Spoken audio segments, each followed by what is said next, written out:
तनवीर भाई, आपने election contest किया था 2020 में, तो वोट 463 वोट आपको मिले थे। तो उसकी वजह आपकी फैन फॉलोइंग बहुत है, जितने आपके टिकटॉक पे फैन फॉलोवर्स हैं, अगर वही सारे वोट देते तो सीट तो मारती है। देखें, ये एक अभी बड़ा मिस प्रोपेगेंडा किया पीपल्स पार्टी के लोगों ने।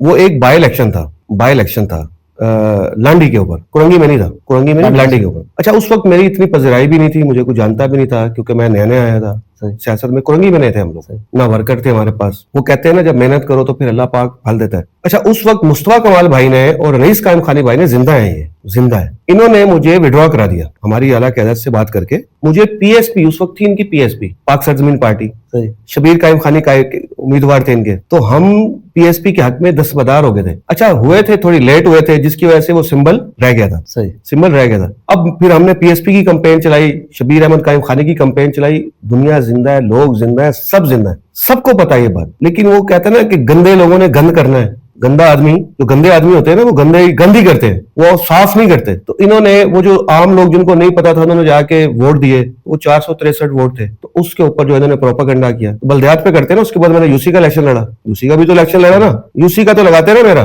वो तो एक यूसी का था, वो तो एमए का था ना। 463, फिर यूसी के 766 वोट थे, वो लगाते हैं ना। उसके बाद का इलेक्शन है, वो जीत हार, वो भी हार चुके थे। वो भी हारा इस तरह था कि बार बार, वो आपको पता है कि बार बार इलेक्शन नहीं हो रहा था। तो हमने बोला ये इलेक्शन होगा ही नहीं, हम घर से निकले ही नहीं। सुबह इलेक्शन हो गया, आपको पता है, रात को। जी बिल्कुल ऐसे ही हो रहा, सुबह इलेक्शन हो गया। अब ना उम्मीद, वो हमारे पास पोलिंग एजेंट, ना हमारे पास कोई बंदोबस्त था, तो हम भी चुप करके बैठ गए।